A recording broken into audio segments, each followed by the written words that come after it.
आज रक्सौल यूथ कांग्रेस के द्वारा प्रेस कॉन्फ्रेंस जो किया गया है, इसका सबसे बड़ा मुद्दा है महंगाई, बेरोजगारी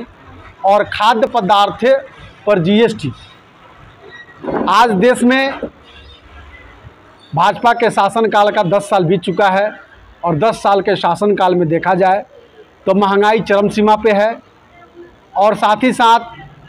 खाने की जो चीज़ें हैं, दूध हो, दही हो, पनीर हो, जो भी अन्य सामग्रियां हैं, उस पर बेतहाशा जीएसटी थोपकर यह सरकार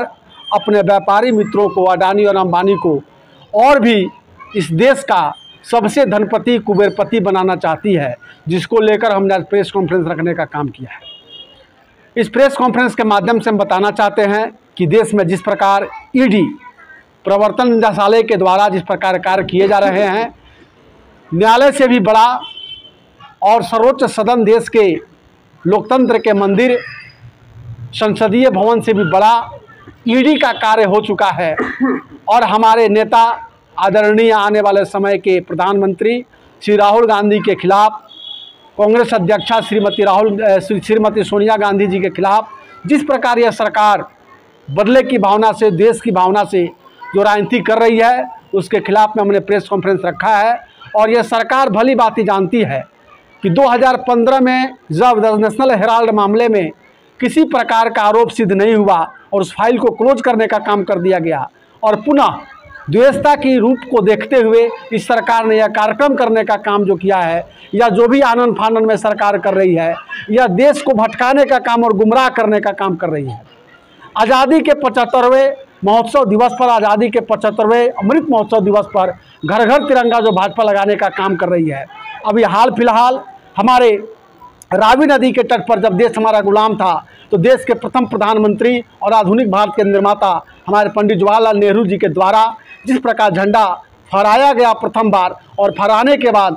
उनका एक डीपी लगाया गया झंडे के साथ, मैं भी पूछना चाहता हूं आपके प्रेस के माध्यम से, आपके सोशल मीडिया के माध्यम से कि है अगर दम, है अगर हिम्मत। 1925 में आरएसएस की स्थापना हुई और 52 साल तक जिसने भारतीय ध्वज को फहराने का काम अपने कार्यालय पर नहीं किया, आखिरकार उनके नेता, चाहे वो गोलकर हों, सावरकर हों या श्यामा प्रसाद मुखर्जी हों, अगर उनके हाथों में भी तिरंगा अगर है, वैसी डीपी को लगाने का भाजपा काम करे और बताने का काम करे कि हमारी देश की राष्ट्र पार्टी जो है भाजपा थी। आज नए नए एजेंडे को चलाकर धर्म के आधार पर जब हम बात करते हैं किसी भी मुद्दों पर, तो 1 मिनट की बात हो या 2 मिनट की बात हो, भाजपा के प्रवक्ता 3 मुद्दों को मुख्य रूप से प्रमुखता के साथ लाने का काम करते हैं। हिंदू, मुस्लिम और पाकिस्तान की बात करते हैं, लेकिन यह सरासर जनता को गुमराह करने का काम जो किया गया है, इसको लेकर हमने प्रेस कॉन्फ्रेंस किया है और बहुत जल्द जगह जगह हम प्रेस कॉन्फ्रेंस करके और बहुत जल्द रक्सौल में आज़ादी के 75वें अमृत महोत्सव के अवसर पर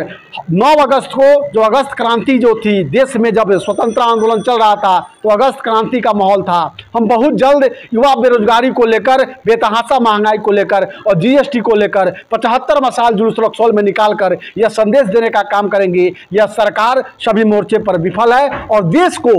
धर्म के नाम पर, जाति के नाम पर और उन्माद के नाम पर बांटकर सट्टा करना चाहती है। इन मुद्दों को संसद में न उठाया जाए, उसके लिए कई सारे वर्ष जो हैं वो वहाँ संसद में बैन कर दिए गए हैं,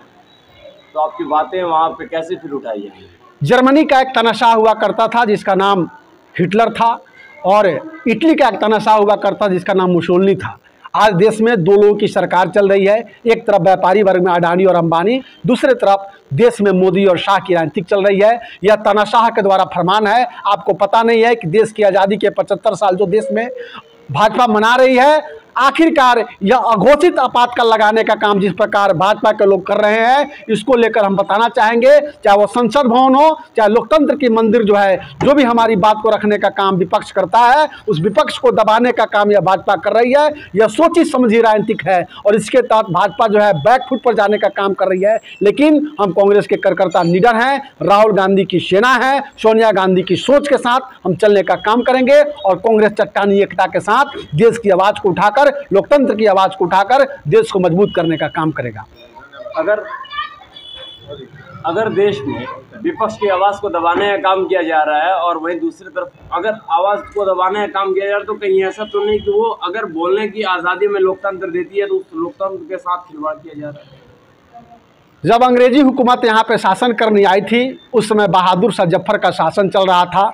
और 200 वर्षों तक उन्होंने शासन किया, और शासन करने के बाद लोगों को उम्मीदें टूट चुकी थी, देश की आबादी की उम्मीदें टूट चुकी थी कि हम गुलामी से आज़ाद भी हो सकते हैं। लेकिन महात्मा गांधी जिन्होंने सादगी के साथ चले थे अकेले, कारवा बनता गया। यह महात्मा गांधी का देश है, चंद्रशेखर आजाद का देश है, भगत सिंह का देश है। यहाँ हर घर में चंद्रशेखर आजाद है, हर घर में भगत सिंह है। आवश्यकता पड़ेगी हम ताकत के साथ, पूरा विपक्ष एक साथ खड़ा है और इस सरकार को, इस भाजपा की सरकार को, इस तानाशाह की सरकार को और दिल्ली की गद्दी पर बैठा हुआ इस कह सकते हैं तानाशाह को, जो जिसकी सरकार की गोदी में बैठ के आरएसएस नागपुर वाले चला रहे हैं, उनको हम बताना चाहेंगे कि बहुत जल्द इस देश में एक बहुत बड़ी क्रांति होने वाली है। उस क्रांति के तहत ये सरकार सत्ता परिवर्तन करेगी और 2024 में इनको लग रहा है कि हमारा सत्ता जा रहा है, जिसके चलते ईडी और सीबीआई को मुखौटा बनाकर ये देश में बर्बर कार्रवाई कर रही है। इसको लेकर हम कहना चाहेंगे कि सौतेलापन व्यवहार बंद कीजिए, ईडी को मुखौटा और सीबीआई को मुखौटा बनाकर ऐसे कार्यक्रम करना बंद कीजिए और देश को, विपक्ष को बोलने का मौका दीजिए, क्योंकि आप ही के नेता राजनाथ सिंह हो या नितिन गडकरी हो या अन्य भी नेता हैं, वो कहते हैं कि देश में अगर विपक्ष मजबूत ना हो, देश में विपक्ष की आवाज़ अगर नहीं आता हो, तो सही मायने में समझ लीजिए कि सत्ता में जो लोग बैठे हुए हैं वो तानाशाह हो चुके हैं, वो रूढ़तावादी के विश्वासों के साथ चल रहे हैं। वैसी अहंकारी सरकार को अपने लोगों से कम आईना देख के काम करना चाहिए। इसको लेकर हमने प्रेस कॉन्फ्रेंस करने का काम किया। धन्यवाद।